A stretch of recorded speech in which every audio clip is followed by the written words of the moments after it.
Assalamualaikum warahmatullahi wabarakatuh. Sahabat hikmah yang dimuliakan Allah Subhanahu wa taala. Perjumpaan kita kali ini kita akan membahas suatu hadis Rasulullah sallallahu alaihi wasallam yang termaktub atau yang tertulis di dalam kitab I'anatut Talibin juzuk yang pertama. Idza faragha ahadukum minat tasyahudil akhir falyata'us billah min arba'in.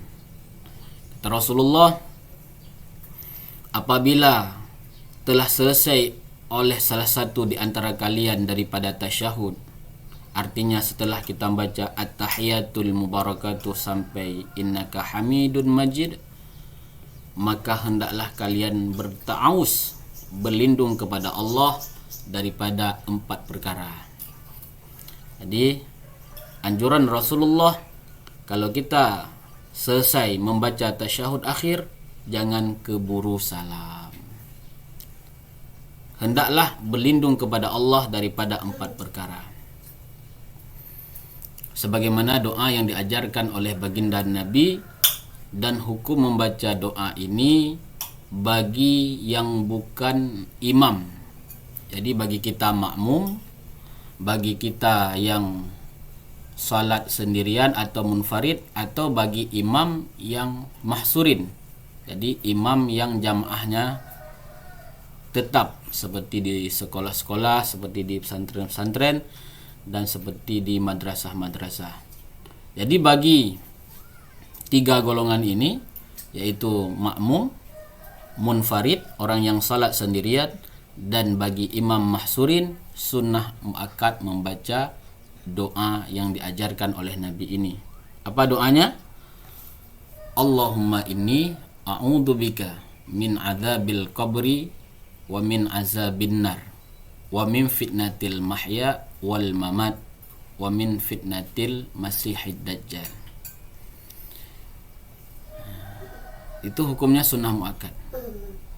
Yang pertama, Rasulullah menganjurkan kepada kita agar berlindung, memohon perlindungan kepada Allah daripada azab kubur. Sahabat hikmah yang dimuliakan Allah Subhanahu wa taala, azab kubur ini adalah azab yang sangat dahsyat. Siapapun orangnya, apapun pangkatnya, apapun status yang ia sandang di dunia, yang namanya alam kubur, pasti ia akan merasakannya. Dalam satu hadis Rasulullah di dalam kitab Tanqihul Qaul dijelaskan, al-qabru awwalu manzil min manazilil akhirah. Kuburan adalah rumah pertama daripada rumah akhirat. Jadi kalau kita mengatakan rindu akhirat,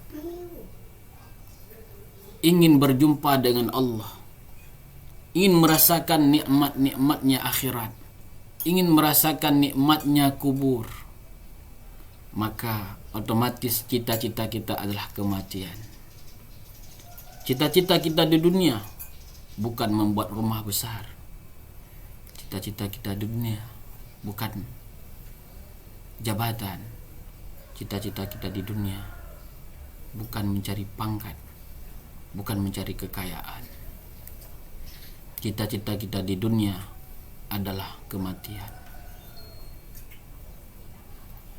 Maka harus kita pikirkan, sahabat hikmah yang dimuliakan Allah, bagaimana kehidupan kita setelah kematian? Bagaimana keadaan kita di alam kubur? Apakah ketika kita mati disambut oleh bidadari syurga di alam kubur yang siap menemani kita hingga yaumil akhirah, yaumil mahsyar? Ataukah ketika kita mati malam pertama di dalam kubur, kita disambut oleh binatang-binatang buas, disambut oleh azab-azab yang sangat dahsyat? Sahabat hikmah yang dimuliakan Allah Subhanahu wa taala, maka bulan Ramadan ini marilah kita berlindung kepada Allah daripada yang namanya azab kubur. Kubur setiap hari berkata, ana baitul wahdah. Saya ini adalah rumah sendirian. Tidak ada teman di sana. Walaupun kita hidup di dunia, teman kita ribuan, sahabat kita jutaan, kerabat kita, keluarga kita banyak, keturunan kita banyak. Kita orang yang disegani, orang yang dihormati. Tapi ketika kita mati, tidak ada yang namanya orang-orang yang setia yang akan mengikuti kita. Kita tetap sendirian di alam kubur. Ana baitul wahdah, kata kuburan. Saya adalah rumah sendirian. Saya adalah rumah kesepian. Tidak ada kawan di sana.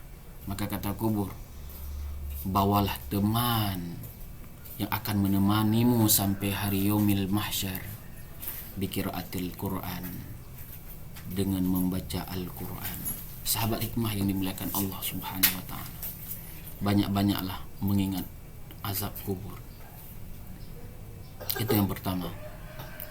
Yang kedua, kata Rasulullah, hendaklah bertaus meminta perlindungan kepada Allah daripada azab neraka. Azab neraka, sebagaimana kita dengar kisah-kisah daripada guru kita, kita baca di dalam kitab-kitab, tidak ada manusia yang sanggup dan mampu untuk menahan dahsyatnya azab neraka, panasnya api neraka. Sahabat hikmah yang dimuliakan Allah, panasnya api neraka.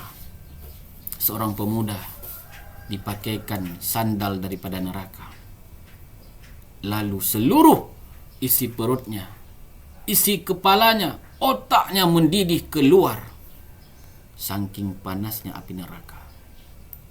Mohonlah perlindungan kepada Allah daripada azab neraka. Yang kedua, yang ketiga adalah memohon perlindungan Allah daripada fitnah kehidupan dan fitnah kematian. Syekh Al-Lubi menjelaskan, fitnah kehidupan itu adalah anak, istri. Anak dari satu sisi, dia merupakan anugerah Allah. Dia merupakan buah hati yang kita nanti-nantikan. Tetapi kalau dia tidak kita didik kepada jalan yang benar, kalau dia tidak kita berikan pendidikan agama yang benar, dia akan menjadi fitnah bagi kita. Dia akan menjadi manusia yang pertama kali yang mendorong kita ke dalam neraka. Yang kedua, istri kita. Dari satu sisi, istri litaskunu ilaiha, menjadi pelindung bagi kita daripada azab neraka. Tetapi kalau anak, istri tidak kita jaga yang benar, dia akan menjadi orang-orang yang pertama yang akan memasukkan kita ke dalam neraka. Yang keempat, berlindunglah daripada fitnah Dajjal. Kita tahu Dajjal adalah penyihir ulung, Dajjal adalah tukang tipu. Maka tidak ada manusia yang mampu menolak godaan, rayuan, tipuan Dajjal, terkecuali mereka-mereka yang selalu berlindung kepada Allah. Rasulullah mengajarkan, hendaklah dia membaca 10 ayat yang pertama daripada surah Al-Kahfi atau 10 ayat yang terakhir daripada surah Al-Kahfi. Itulah pelindung bagi umat akhir zaman, yang ketika Dajjal turun ke alam dunia ini, orang-orang tersebut akan terlindung, tidak akan tertipu daripada sihir tipuan Dajjal tersebut. Sahabat hikmah yang dimuliakan Allah, inilah nasihat singkat pada pagi yang berbahagia ini.